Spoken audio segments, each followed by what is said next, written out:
ঢাকা মহানগর দক্ষিণ বিএনপির আহ্বায়ক কমিটির সিনিয়র যুগ্ম আহ্বায়ক, ঢাকা ৫ আসনের মাটি ও মানুষের নেতা আলহাজ নবিউল্লাহ নবী।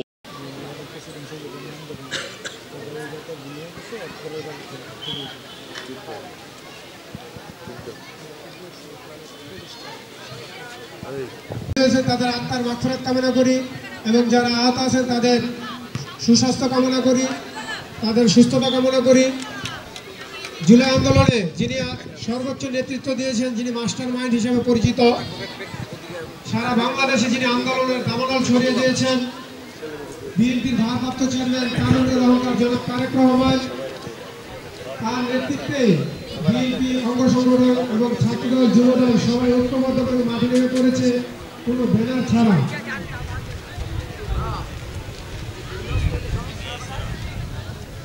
একটি ঘটনা আমার মনে করলো মাসুদুল্লাহকে দেখে, আমরা কত শুরু করে অবশ্য কিন্তু মাসুদুল্লাহ সর্বোচ্চ দিয়েছে আশাবাদী কাজ করতে পেরেছি।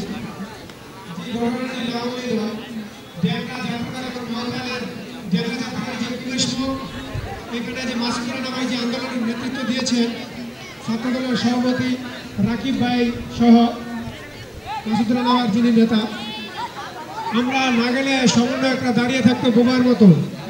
তারা বলতো ভাই মাসুদ রানা ভাই গেলে বলতো ভাই আপনার অপেক্ষায় ছিলাম, আপনি কখন আসবেন। মাসুদ রানা না যাওয়া পর্যন্ত আন্দোলন হইতো না, পুলিশকে ধাওয়া পাল্টা দেওয়া হইতো না। মাসুদ রানা গেলে ধাওয়া পাল্টা দেওয়া শুরু হইতো। এই জিনিসটা আমার সবসময় স্মরণে থাকে, আমি যেখানে যাই এই জিনিসটা বলার চেষ্টা করি। যারা এই আন্দোলনের নেতৃত্ব দিয়েছেন, আলহাজ নবিউল্লাহ নবী ভাইয়ের নেতৃত্বে ঢাকা ৫ আসনের যে সকল নেতাকর্মীরা আন্দোলন করেছে তার মধ্যে মাসুদ রানা ভাই অন্যতম।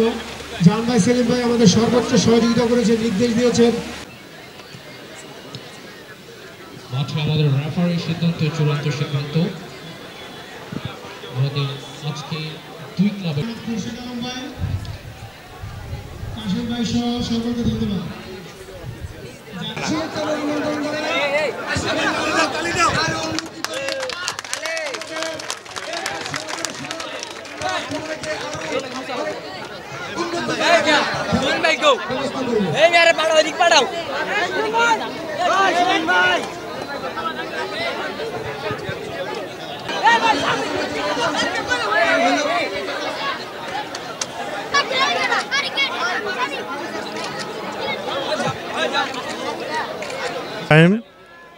আজকে ডেমরা থানা ৬৭ নম্বর ওয়ার্ডের আরাফাত রহমান কোকের ৫৬তম বার্ষিকী উপলক্ষে আজকের এই ফুটবল খেলার অনুষ্ঠানের অতিথিবৃন্দ উপস্থিত। আজকের এই খেলা যারা প্রতিযোগিতা করেছেন, বক্সনগর স্পোর্টিং ক্লাব বনাম ডুয়ার ডাই স্পোর্টিং ক্লাব। তবে যা হোক, আজকে আমরা শহীদ জিয়া রহমানের কনিষ্ঠ ছেলের স্মৃতিচারণ করে আজকে এখানে আমরা একটা ফুটবল আয়োজন করেছি। সেই ফুটবলের অনুষ্ঠানে হাজার হাজার দর্শক এখানে উপস্থিত আছেন, তাদেরকে আমি ধন্যবাদ জানাই। আজকে অনুষ্ঠানে যারা হেরেছেন তাদেরকেও অভিনন্দন জানাই, যারা জয় হয়েছেন তাদেরকেও ধন্যবাদ জানাই। খেলাধুলা হার জিত আছে, তবে আমাদের খেলাধুলার মধ্য দিয়ে আরাফাত রহমান কোকর স্মৃতিচারণ করতে হবে। প্রতি বছরে আমরা এই শহীদ জিয়ার কনিষ্ঠ সন্তান আরাফাত রহমান কোকর স্মৃতিচারণ করব। প্রতি বছরে আমরা খেলাধুলার মধ্য দিয়ে আমরা আনন্দ উপভোগ করবো। আল্লাহ হাফেজ, আসসালামু আলাইকুম। আমরা ধন্যবাদ এবং অভিনন্দন জানাই।